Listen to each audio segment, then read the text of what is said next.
জয় শনি মহারাজের জয়। বন্ধুরা, এই শনিবার একটু হলেও খান এই একটি সবজি, কারণ শনিবার হচ্ছে শনিদেবের বার, যিনি আমাদের সকলের কর্ম ফলদাতা। তাই শনিবার দিন কিছু সামান্য কার্যে শনিদেবের সাড়ে সাথী কাটে এবং আমাদের জীবনে এসে পড়ে শনি মহারাজের বিশেষ কৃপা।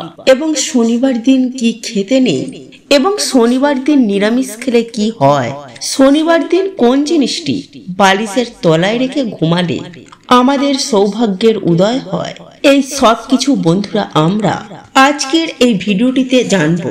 তাই অতি অবশ্যই আজকের ভিডিওটি পুরো দেখতে ভুলবেন না। এই কলিযুগে শনিদেব যদি রুষ্ট থাকেন তাহলে জীবনে সকল কার্যে বাধা বিপত্তি আসে, আমাদের বাড়িতে অশান্তি, রোগ ব্যাধি, দুর্ভাগ্য, দারিদ্রতা, এমনকি নানান রকম সমস্যায় সেই ব্যক্তি ডুবে যায়। তাই এই মাসের এই বড় শনিবার আপনারা এই সামান্য কার্যগুলি করতে একদম ভুলবেন না। বন্ধুরা, দেখবেন আমাদের জীবনে এমন কিছু কিছু দোষ লেগে যায় যা থেকে সহজেই কিন্তু আমরা মুক্তি পাই না। অনেক পূজা পাঠ, মন্দির মসজিদ ঘুরে, দান পুণ্য জপ তপ করেও দেখা যায় যে আমাদের জীবনে যা সমস্যা ছিল সেই সমস্যা রয়েই গেছে, কিছুতেই এর থেকে সমাধান পাওয়া যায় না। জীবন যেন নরকের মতো হয়ে যায়, চারিদিকে ধার দেনা, মানুষ দেনার দায়ে ডুবে নিজের জীবনকে ত্যাগ করার মতো বাজে সিদ্ধান্ত নেয়। কারণ মৃত্যুর পর তার সমস্যার সমাধান তো হয়ই না, বরং উল্টে আরো বেড়ে যায়। কারণ আয়ু পূর্ণ না হওয়া পর্যন্ত সে এখান থেকে যেতে পারে না, আর একেই পেতজনি বলে। আর এই পেতজনিতে থাকার জন্য সে তার পরিবারকে নানান রকমের সমস্যা দেয় যাতে তার পরিবার মুক্তির ব্যবস্থা করে। তাই বন্ধুরা, আমাদের বেঁচে থাকতে এই সমস্যার সমাধান খুঁজতে হবে আমাদের জীবনে। বন্ধুরা, আমাদের জীবনে তিনটি কারণে দুর্গতি লেগেই থাকে। এক, নেগেটিভ সমস্যা; দুই, পিত্ত সমস্যা; তৃতীয়ত শনি মহারাজের সাড়ে সাথী।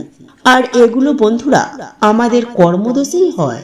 তাই আজকের ভিডিওটিতে বন্ধুরা আপনাদেরকে যে টোটকা বা উপায়টির কথা বলবো, তা যদি আপনারা ঠিকমতো পালন করতে পারেন তাহলে আপনাদের জীবন থেকে এই তিনটি সমস্যাই ম্যাজিকের মতো দূর হবে।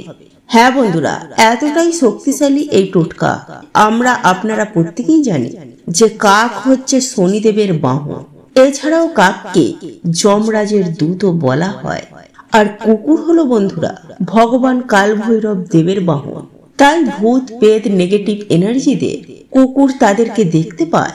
এছাড়াও কুকুরেরা গ্রহের কুপ্রভাব থেকে আমাদেরকে রক্ষা করে। ঠিক তেমনি কাক আমাদের বাড়িতে পিতৃলোক থেকে আসা খবর নিয়ে আসে।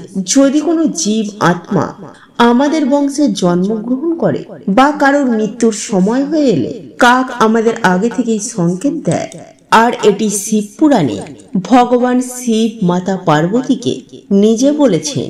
তাই আপনারা বন্ধুরা ভালো করে মন দিয়ে এই প্রক্রিয়াটি শুনুন। নাম্বার 1, যদি আপনারা আর্থিক সমস্যায় ভোগেন, যদি আপনারা আর্থিক উন্নতি করতে চান, তাহলে সবার প্রথমেই বন্ধুরা আপনাদের ওপর থেকে নেগেটিভ এনার্জি সরাতে হবে। তাই সামান্য কিছু লবণ নিজের হাতের মুঠোর মধ্যে নিয়ে নিজের মাথার উপর থেকে 7 বার ঘোরান।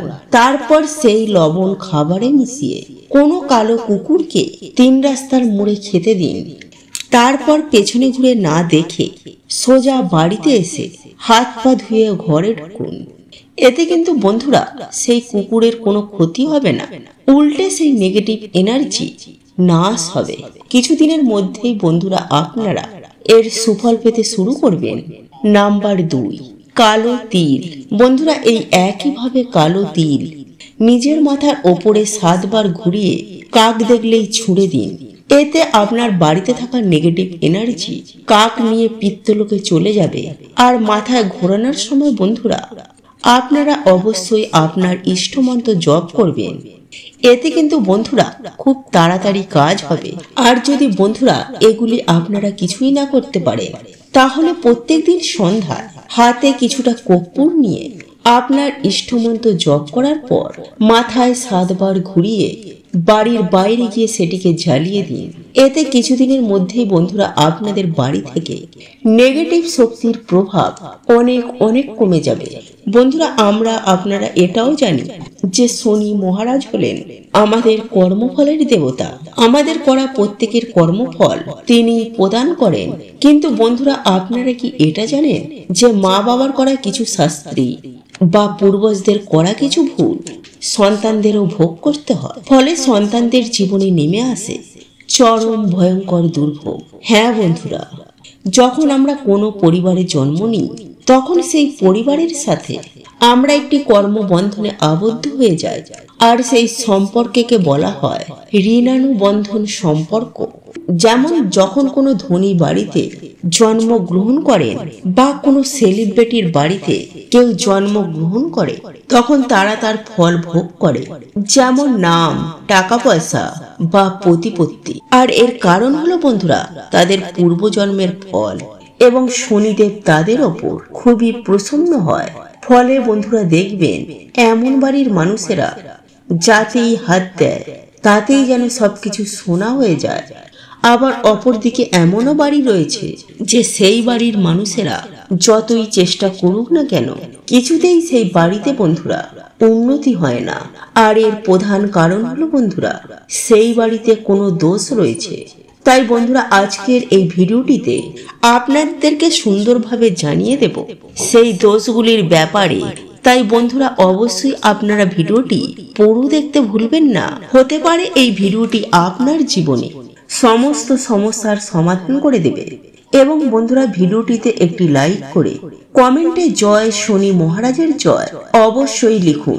নাম্বার 1, মানসিক পুণ্য না করা। বন্ধুরা আপনারা একটু খেয়াল করে দেখবেন যখন আমরা কোনো বিপদে পড়ি তখন আমরা বিভিন্ন রকমের মানসিক করে ফেলি যে প্রভু আমি তোমাকে এই জিনিসটি দেব, বা এই মন্দিরে গিয়ে আমি তোমার পুজো দেব।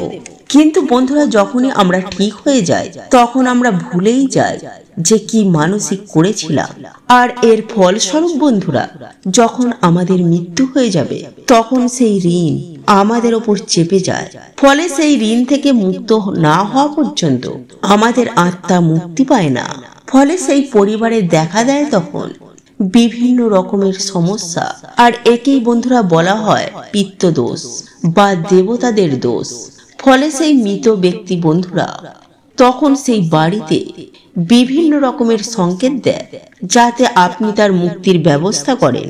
তাই বন্ধুরা এই মানসিক কিভাবে কাজ করে, কারা আপনার মানসিক পূর্ণ করায়, এই তথ্যটি যদি বন্ধুরা আপনারা শোনেন তাহলে আপনারা চমকে উঠবেন। তাই বন্ধুরা এই ভিডিওটি আপনাদেরকে একটি নতুন ভিডিওটিতে আপনাদেরকে জানিয়ে দেব। নাম্বার 2, যদি আমাদের কোনো পূর্বজ কাউকে ঠকায় যার ফলে তাদের পরিবারে অনেক বড় ক্ষতি হয়ে যায় বা এমন কিছু করে ফেলে যাতে দেবতারাও তাদেরকে ক্ষমা করেন না, ফলে বন্ধুরা এমন ব্যক্তিও কিন্তু কোনো মুক্তি পায় না। আর এর ফলস্বরূপ এর পুরো বংশকে ভোগ করতে হয় এই পিত্তদোষের সমস্যা।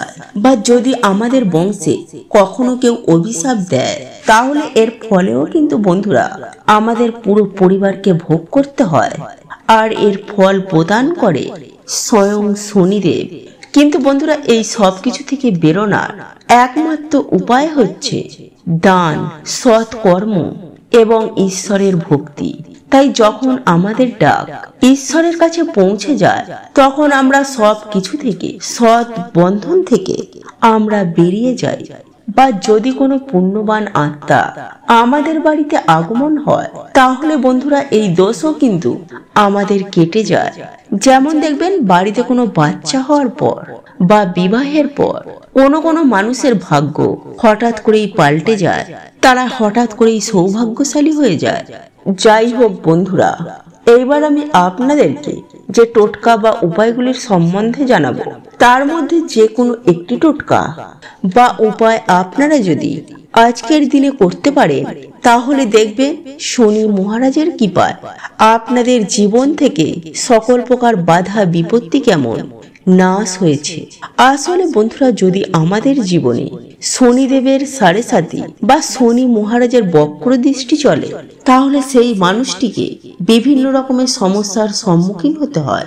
তাই বন্ধুরা, আপনাদেরকে জানিয়ে রাখি যে এই সমস্যা থেকে আপনারা কিভাবে বাইরে বেরোবেন এবং কোন লক্ষণগুলি দেখলে আপনারা বুঝবেন যে আপনাদের ওপর শনিদেবের সাড়ে সাতি বা বক্র দৃষ্টি চলছে কিনা। তাই অবশ্যই বন্ধুরা, ভিডিওটি পুরো দেখতে একদমই ভুলবেন না। তবে তার আগে বন্ধুরা, আপনারা যদি আমাদের চ্যানেলে এখনো পর্যন্ত নতুন হয়ে থাকেন, তাহলে চ্যানেলটি সাবস্ক্রাইব করে পাশে থাকা নোটিফিকেশন বেল আইকনটি অন করে রাখবেন। তাহলে নতুন কিছু জানতে পারবেন, নতুন কিছু শিখতে পারবেন। নাম্বার 1, বন্ধুরা, আপনারা কর্মজীবনে যদি বারে বারে কঠিন পরিস্থিতির মধ্যে শিকার হচ্ছেন, যদি বন্ধুরা আপনাদের জীবনে শনি মহারাজের বক্রদৃষ্টি এসে পড়ে, তাহলে বন্ধুরা হওয়া কাজও আমাদের বিভিন্ন কারণে ভেঙে যায়।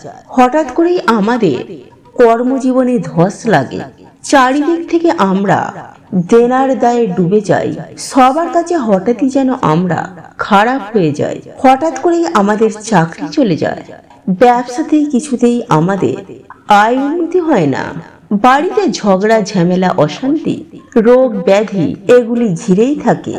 আর বন্ধুরা, এগুলি সবকিছুই হয় শনি মহারাজের সাড়ে সাতির জন্য।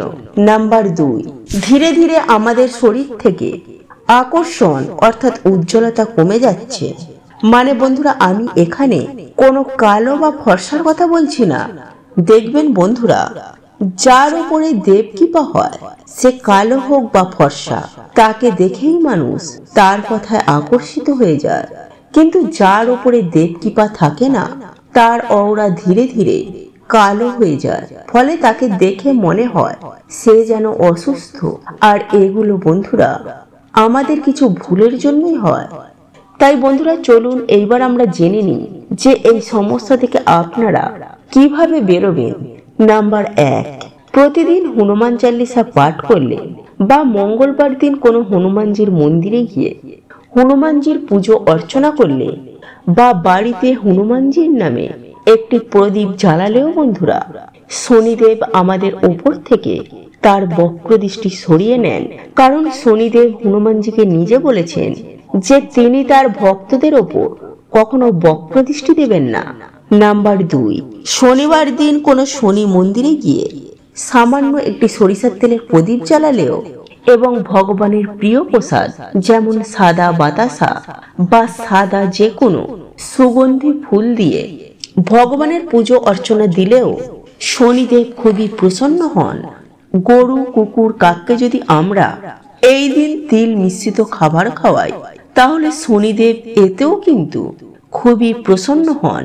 বন্ধুরা, শনিবার রাতে আপনারা কিছুটা পরিমাণ কালো তিল, 9টি অড়হর ডাল এবং 9টি লবঙ্গ একটি কালো কাপড়ে বেঁধে আপনাদের মাথার উপর থেকে অ্যান্টি ক্লকওয়াইজ 7 বার ঘোরাবেন এবং ঘোরানোর সময় বন্ধুরা ওং সাম শনিশ্চরায় নমঃ এই মন্ত্র আপনারা 7 বার পাঠ করবেন। তারপর সেই জিনিসটি আপনারা আপনাদের বালিশের তলায় রেখে রাতে ঘুমাবেন এবং পরের দিন আপনারা আপনার বাড়ির আশেপাশে যে কোনো একটি অশ্বত্থ গাছের তলায় এগুলিকে রেখে আসবেন এবং অশ্বত্থ গাছকে আপনারা আপনাদের মনের বাসনা এবং যে দুঃখ দারিদ্রতাতে আপনারা আছেন তা অশ্বত্থ গাছকে বলবেন।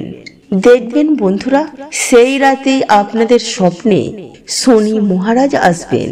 যাই হোক বন্ধুরা, চলুন এইবার আমরা জানি যে শনিবার দিন কি কি খাওয়া উচিত এবং শনিবার দিন কি কি খাবার খেতে নেই। বন্ধুরা, শনিবার দিন মুগ ডাল, পনির, লাউ, হলুদ ডালের খিচুড়ি এবং কালো তিল খাওয়া অত্যন্তই শুভ। কিন্তু এই দিনে বন্ধুরা কালো তিল এবং লবণ বাড়িতে ক্রয় করে আনা মোটেও শুভ নয়। এবং যে শনিবার আপনারা শনি মহারাজের পুজো আরাধনা করবেন, পারলে সেই দিন অবশ্যই নিরামিষ আহার গ্রহণ করুন এবং সরিষার তেলের বদলে আপনারা সাদা তেলে রান্না করুন। এছাড়াও এই দিনে আপনারা বেশি করে তেল মশলাযুক্ত খাবার খাবেন না। আমিষ খাবেন না, পেঁয়াজ রসুন এবং পোড়া জাতীয় খাবার ভুল করেও আপনারা খাবেন না। এছাড়াও এই দিন মুসুরির ডাল না খেয়ে ভিডিওটিতে বলা এই সামান্য কার্যের মাধ্যমে যে কোনো শনিবার আপনারা বাবার আশীর্বাদ নিন এবং ভক্তি মনে আপনারা হরে কৃষ্ণ মহামন্ত্র এবং মহামৃত্যুঞ্জয় মন্ত্র এবং হনুমান চাল্লিশা আপনারা পাঠ করুন। এছাড়াও শনিবার দিন লোহার জিনিস দান করা, অন্ন বস্ত্র দান করা বা কোনো পশু পাখি সেবা করায় শনিদেব অত্যন্তই প্রসন্ন হন। তাই বন্ধুরা, শনিবার দিন এই সামান্য কার্য করতে একদম ভুলবেন না। জয় শ্রীকৃষ্ণ, রাধে রাধে। তো এই ছিল আমাদের আজকের ভিডিওটি কেমন লাগলো তা কমেন্ট করে অবশ্যই নিজের মতামত জানাবেন। ভালো লেগে থাকলে অবশ্যই একটি লাইক করবেন। কমেন্টে ভক্তি, ভালোবাসা ও শ্রদ্ধার সহিত জয় মা লক্ষ্মী দেবীর জয় বা জয় শ্রীকৃষ্ণ, রাধে রাধে একটি বারের জন্য হলেও লিখে যাবার জন্য অনুরোধ জানাচ্ছি। আর আপনি যদি আমাদের চ্যানেলে নতুন দর্শক হয়ে থাকে তো বিশেষভাবে অনুরোধ করব চ্যানেলটি অবশ্যই সাবস্ক্রাইব করে পাশে থাকা নোটিফিকেশন বেল আইকনটি অন করে রাখবেন। তাহলে সকলে সুস্থ থাকুন, ভালো থাকুন পরম করুণাময় ঈশ্বরের অশেষ কৃপায়। তো আবারও কথা হবে আপনাদের সাথে নতুন কোনো ভিডিওর বিষয় নিয়ে।